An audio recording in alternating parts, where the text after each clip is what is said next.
What do you need to know about Tokyo? Deep, deep waters. First time I came here, it was a transformative experience. It was powerful and violent experience. It was as if it was just like taking acid for the first time, meaning, what do I do now? I see the whole world in a different way. I often compare the experience of going to Japan for the first time, or going to Tokyo for the first time, to what Eric Clapton and Pete Townsend must have gone through, the reigning guitar gods of England, what they must have gone through the week that Jimi Hendrix came to town. You hear about it, you go see it, a window opens up into a whole new thing, and you think, what does this mean? What do I have left to say? What do I do now?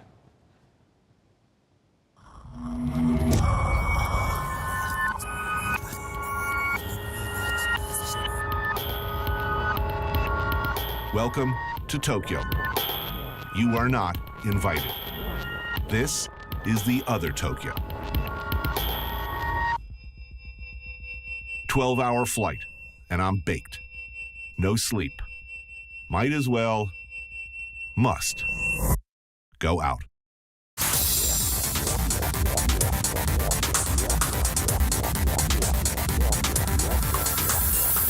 The Kabukicho district near my hotel has the advantage of being where the subterranean life, the repressed ids of the Japanese male, and some females too, comes out to play.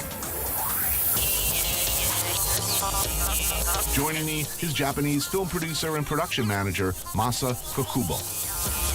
Always a good sign when protective chains separate entertainers from the soon-to-be entertained, right? Prepare yourself for the greatest show in the history of entertainment.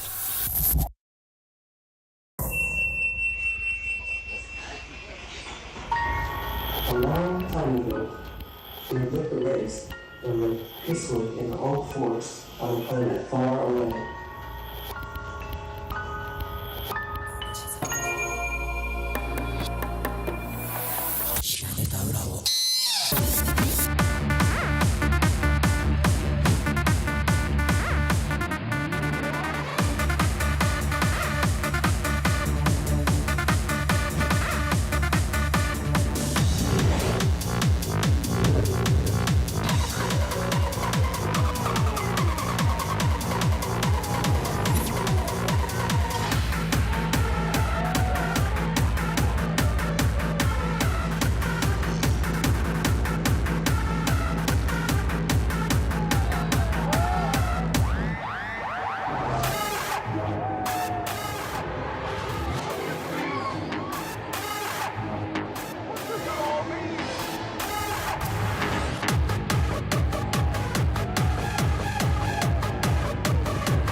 No, it can't be over. Not yet. No.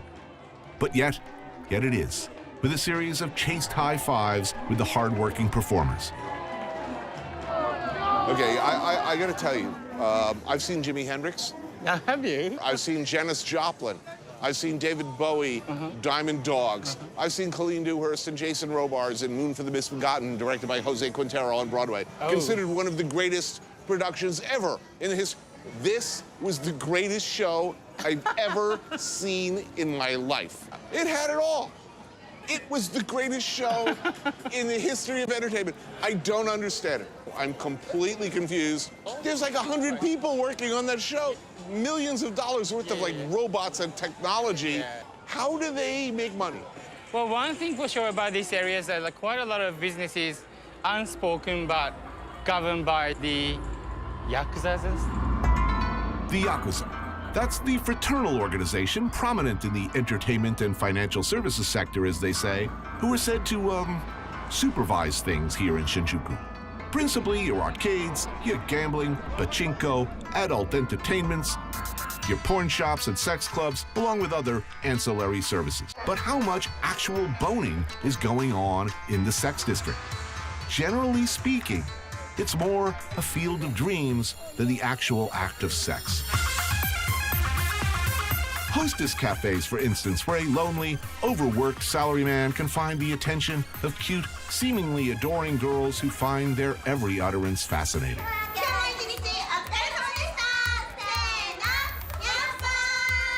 So now hostess bar is, I just want somebody to tell me I'm fantastic. Oh, you're so interesting. Your job is interesting. You are a very sexy man. I don't care what your wife says. I think you're really interesting. Penetration, maybe by a Q-tip in the ear, followed by a personal love spell in this case to make your tea taste better.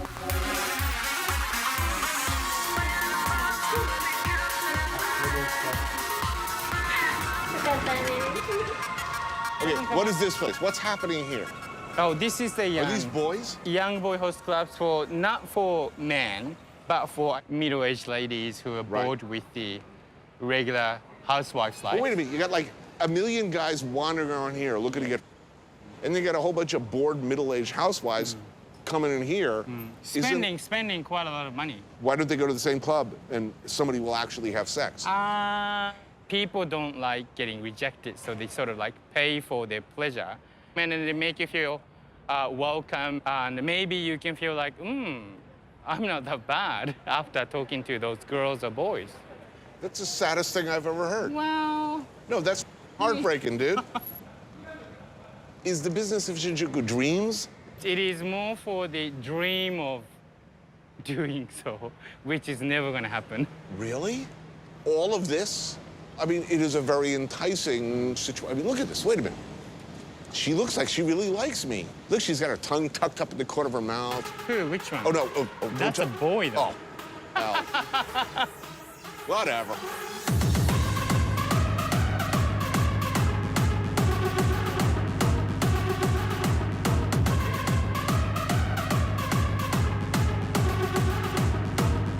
Golden Gai. Long my favorite place to drink in Tokyo. Hundreds of micro-sized bars, each different from the other, with their own micro crowd. I love it here.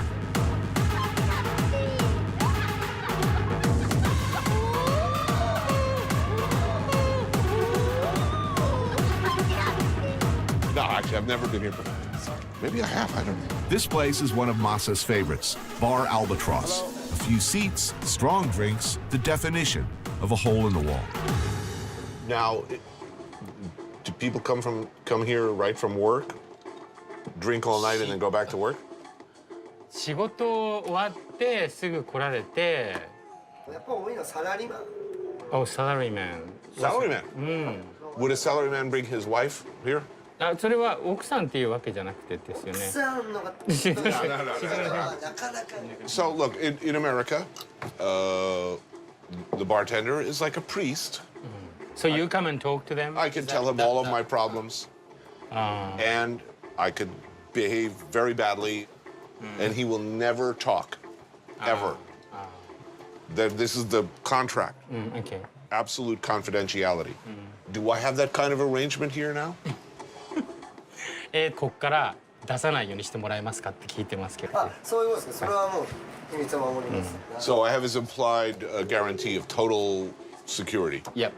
So if I came here with some dinosaur riding hoe in a bikini, What? it would be. I'm not. まあ。 No, you don't have to ask. It's okay.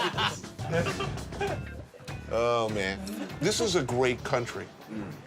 Every chef I know wants to die here. Is that about the food? Because the food is awesome. And because I think all of us understand that we don't understand anything about Japan. And I totally don't understand the porn here. What way? Why is it okay? You can't somebody with a penis, but you can fuck with an octopus tentacle.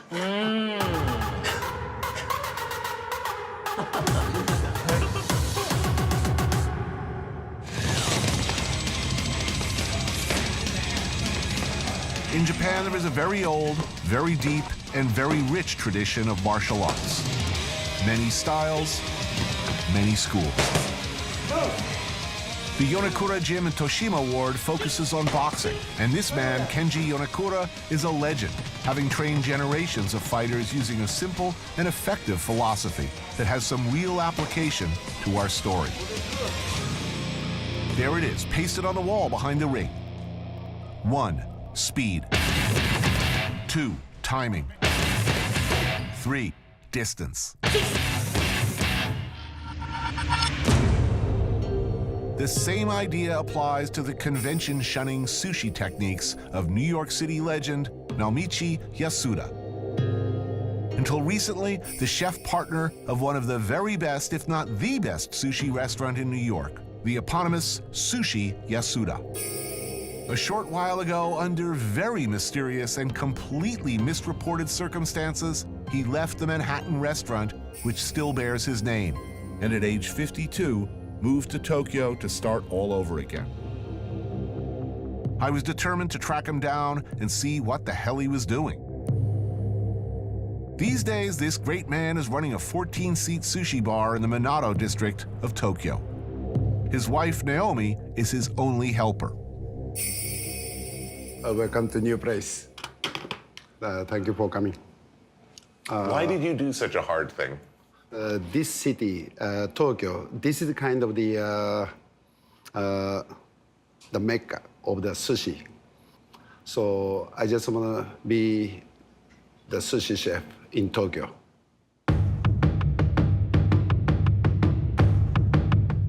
Yasuda is a friend, and my master in the sense that he's taught me pretty much everything I know about sushi over the years. He's a very, very interesting and complex man who constantly surprises. Tony-san, this wasabi is one of the most expensive wasabi. So I wait. Finally, this one goes to the discount box. Then I bought this. It's very French of you.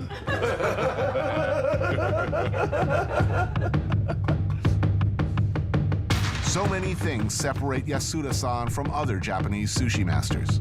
The most noticeable is his hands. They're huge. Look at the knuckles, enormous, from years of pounding cement walls during repeated daily practice in Kyokushin karate. He first trained and competed in Tokyo. And when he came to New York, he continued to practice. Often in underground bare-knuckle matches where you fight until someone gets beaten to the ground. This style Yasuda practiced was about beating your opponent as quickly and as aggressively as possible. Speed, every second is important. Rice is getting cold, seaweed is getting soggy, fish less than perfect temperature. Look at his posture, a fighter's stance. Distance, knowing the perfect spot to be. Moving in and out as needed, never out of position. Timing, reacting to his customer's pace of eating, their ever-changing desires, always ready for the next move. Most people who don't understand sushi will go to a sushi bar and say, oh, I had the best sushi last night. The fish was so fresh. It was right out of the ocean. Freshest fish, there's no taste. Just chewing, just hard. And people think, oh, freshest should be good, but it wasn't. Yasuda's menu changes constantly with what he finds in the market. And like thousands of other sushi chefs, he heads every day to Tsukiji, Tokyo's central fish market, where nearly 3,000 tons of the world's best seafood arrives every day. But unlike most others at his level who arrive at 4 a.m. to cream off what they perceive as the best and freshest, Yasuda-san arrives later. He does not buy the ridiculously expensive otoro, the fatty belly meat of the bluefin tuna that people have been known to pay hundreds of dollars a pound for. Instead, he buys tuna from the heads, using his knife skills to go for qualities that most others miss, removing every bit of sinew from what would otherwise be a difficult piece of meat, until it's, well, perfect. And he cures the results, actually cures it, breaking down its molecular structure in a desirable way by freezing it quickly in a medical-grade blast freezer, where it will stay for a week or longer at minus 82 degrees Celsius. He pioneered this technique years ago in New York, where if you bothered to ask, he would have proudly told you that the absolutely unbelievably sublime piece of perfect sushi you were eating was frozen. Delicious. Thank you very much. Which is more important, the rice or the fish? Or what Rice. percentage? Rice, more important. About 90%. Wow, that's... Fish is the second ingredient. The main ingredient is rice. So my sushi is rice. Yasuda, he still trains, though his fighting days are over. He says he was tired of hurting people. He brings me to Kamiyo Dojo in Asakusa to try and show me how his sushi technique and Kyokushin karate are one and the same.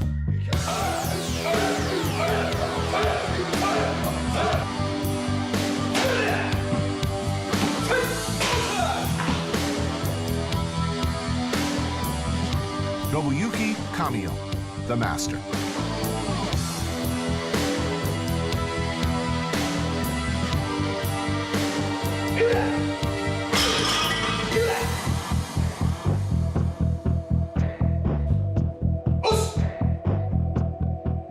Nice.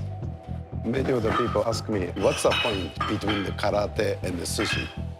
But this movement is so much good for the when I make the sushi because of the stance. The other different type of the karate, the stance is a little bit more upper. So this karate is a stance is a little bit more deep. This. So standing in front of the cutting board, little bit of the deep stance and movement, deep stance, and the body move this and watch to the vision from left to the right, right focus. Move this, move this. Then watch this and watch this. This is one of the key. So this karate is my sushi roots.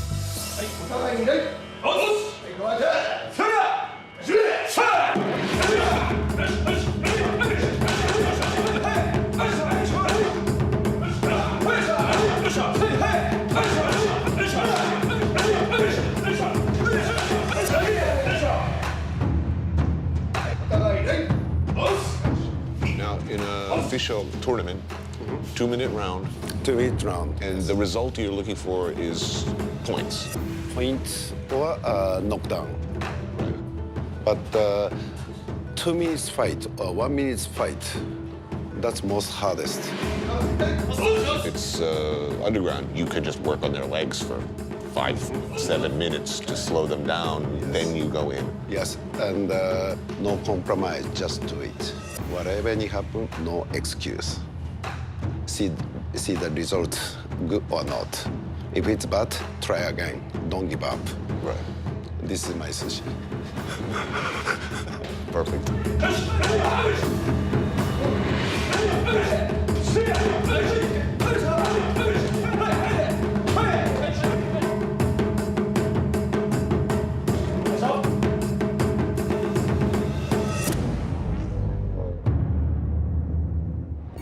The pop music scene in Tokyo is not that different than ours, with an accent, though, on pretty boy bands, pop idols, tween stars.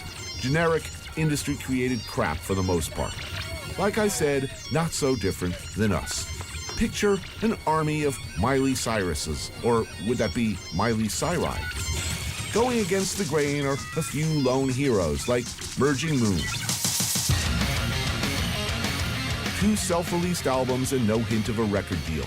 Damn Suits, what do they know? Lead singer, you. Sweet, shy, pop-friendly, Lilith Fair, no.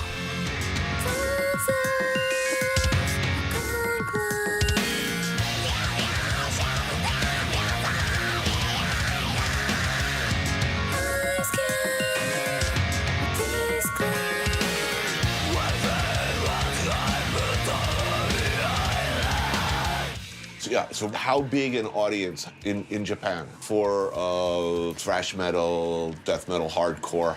We had Ozzy Osbourne's Ozfest this year as the first time in Japan. And I feel like people are They're watching ready. the heavy metal scene as a new movement. And audiences, good audiences here? They are kind of polite. They're polite. Really? They are really quiet and just watching us. And when we finish playing, they suddenly grab. Polite. Really?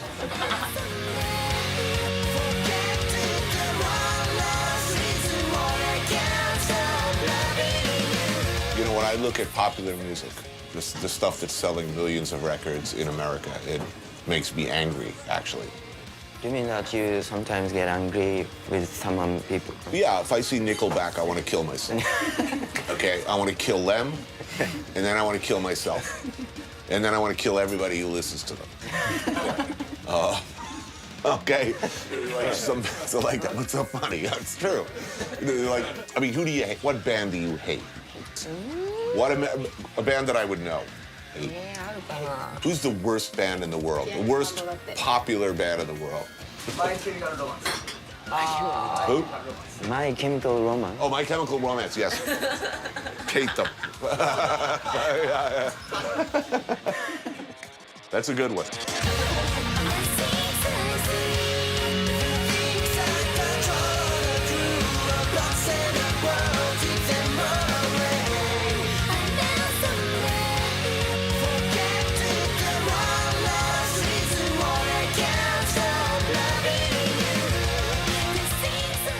Can you make a living? No. No. Not at all. Not at all. We all have part-time jobs. You all have jobs. What do your families think when they see you doing this kind of music? But we are at 22 to 25 years old. So it's the hunting job season in our lives. So there's pressure on you. Yeah. And we all went to university and a lot of money. The expectation, the pressure is, okay, get a real job. Yeah. Put aside this rock and roll shit and get a real job. In a perfect world, would you like to play rock and roll every night? Would you like to play metal every night? Yeah, I could be a cleaner in the toilet if I can keep doing this. And you? Yeah, these guys look like lifers.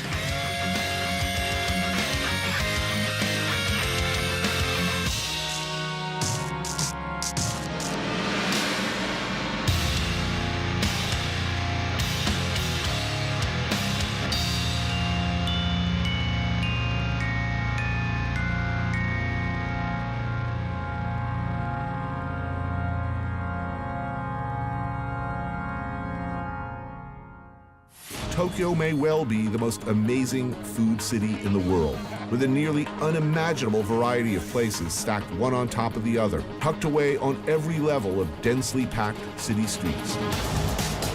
At Lawson's, you can dig into their unnaturally fluffy, insanely delicious, incongruously addictive egg salad sandwiches.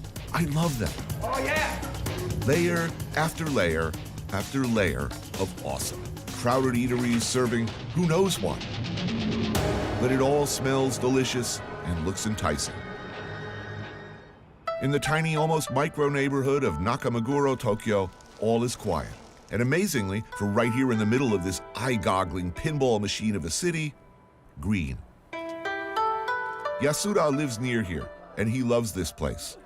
A low-key joint to enjoy family meals and meet friends. I so much appreciate and seeing you and all of the people from the U.S. Well, we miss you, you know. I miss New York City. I'll tell you something really terrible.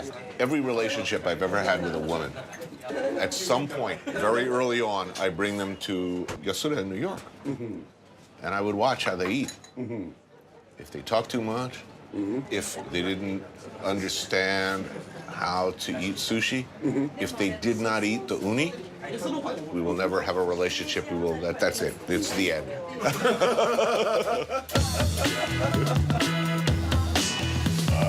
They don't serve high-end sushi here or elaborate kaiseki-inspired fare. It's almost like hipster tempura. This style of food is known as kushiage, skewers of delicious things dipped in batter and fried perfectly. Yasuda-san orders up shrimp and basil, lotus root, octopus, and pickled quail eggs. We also have to have their take on okonomiyaki, a type of egg batter pancake that can be filled with many things. For us, it's squid and brushed with Worcestershire sauce. Wow, that's awesome. I've been coming here for many times, but this is the first time to eat. Okonomiyaki, yeah. Love this dish. You lived in New York, what, 14 years, 18 years? 27 years. So since 1984 to 2011. 27 years in New York. That changes a person. Yes, very much. You're a New Yorker now. Yes. What was the hardest thing to get used to when you first came here? Culture. The culture. Yes, culture is so much different between the US and here. And Manhattan is so interesting, always. I never ever get boring. That city. Look, I never get bored, and I always learn new things in Manhattan. But there's 15, 20 different Manhattans in Tokyo, to me.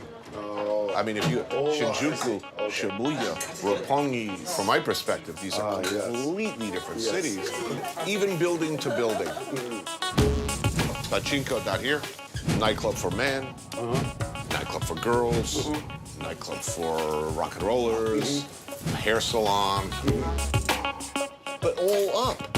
50 different businesses in one building. Yes. One building. I could spend the next 5 years just doing shows on this one building.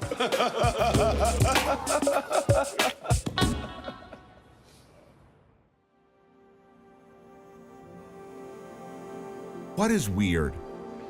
What is strange? What do those things even mean anyway? Sure, a lot of what you've seen looks different from maybe the mainstream. It's certainly different from the way we like to portray ourselves, see ourselves, at least our daytime selves. But roughly 50% of all movies rented in American hotel rooms are adult films. The American porn industry catering to exactly the kinds of dark urges we've been talking about, but even nastier, is a $12 billion a year industry that dwarfs the Hollywood product. Our own obsessions, arguably, are at least as crazy, violent, and lurid as Japan's. And we tend to actually carry out our violent fantasies more frequently. Maybe with that fetishism, that attention to detail, comes some kind of excellence in other fields. Maybe there's a line from there to here. So, who's crazy now?